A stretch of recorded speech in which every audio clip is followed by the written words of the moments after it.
लोकसभा चुनाव के पहले चरण के मतदान में अब कुछ ही समय शेष है। ऐसे में जहां सभी योद्धा चुनावी मैदान में एक दूसरे को पछाड़ने में कोई कसर नहीं छोड़ना चाह रहे हैं, वहीं उनके सारथी भी अपने अपने योद्धाओं के रथों को इस चुनावी महाभारत से विजयी होकर निकालने में लगे हैं। बिहार में इस चुनाव में करीब सभी दलों के प्रमुख खुद तो चुनावी मैदान में नहीं उतरे, मगर सारथी बन अपने अर्जुन को विजयी बनाने में लगे हुए हैं। विपक्षी दलों के महागठबंधन के प्रमुख घटक दल राष्ट्रीय जनता दल यानी राजद के अध्यक्ष लालू प्रसाद रांची के एक जेल में चारा घोटाले के कई मामलों में सजा काट रहे हैं और पार्टी की जिम्मेदारी संभाल रहे उनके पुत्र तेजस्वी यादव अपने दल में सारथी की भूमिका में नजर आ रहे हैं।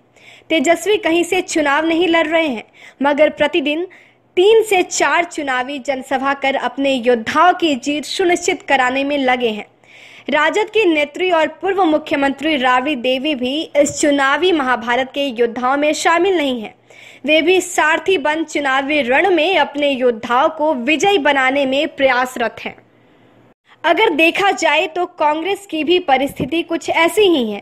कांग्रेस के प्रदेश अध्यक्ष मदन मोहन झा कहीं से चुनाव नहीं लड़ रहे हैं, मगर कांग्रेस की रणनीति को सरजमी पर उतारने की जिम्मेदारी उन्हीं पर है। कांग्रेस के प्रवक्ता हरखू झा का मानना है कि पार्टी जिसे जो जिम्मेदारी देती है उसे निभाया जाता है। प्रदेश अध्यक्ष को चुनावी प्रचार अभियान की जिम्मेदारी दी गई है और वे चुनाव प्रचार में लगे हुए हैं। उनकी जिम्मेदारी सभी प्रत्याशियों को विजय बनाने की है। राष्ट्रीय जनतांत्रिक गठबंधन यानी राजग में शामिल जनता दल यूनाइटेड के अध्यक्ष और बिहार के मुख्यमंत्री नीतीश कुमार स्वयं लोकसभा चुनाव नहीं लड़ रहे हैं। नीतीश राजग के योद्धाओं के समर्थन में जमकर चुनाव प्रचार कर रहे हैं।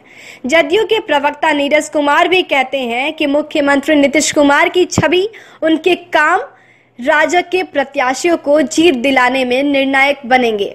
उन्होंने कहा कि चुनाव नहीं लड़ना कोई गलत नहीं है, इससे मुख्य रणनीतिकार को प्रचार के लिए पूरा समय मिलता है। अगर मुख्य रणनीतिकार खुद चुनावी मैदान में उतर गए तो उनका अधिक समय अपनी ही सीट पर खर्च हो जाता है। उन्होंने कहा कि ऐसे भी नीतीश कुमार की मांग सभी प्रत्याशियों द्वारा की गई है। बात अगर भाजपा की करें तो बिहार भाजपा के बड़े चेहरे माने जाने वाले बिहार के उप मुख्यमंत्री सुशील कुमार मोदी भी चुनाव मैदान में योद्धा नहीं हैं। पहले उन्हें पटना साहिब से चुनाव लड़ने की चर्चा जरूर हुई थी, मगर अंत में उनको चुनाव प्रचार की ही जिम्मेदारी दी गई।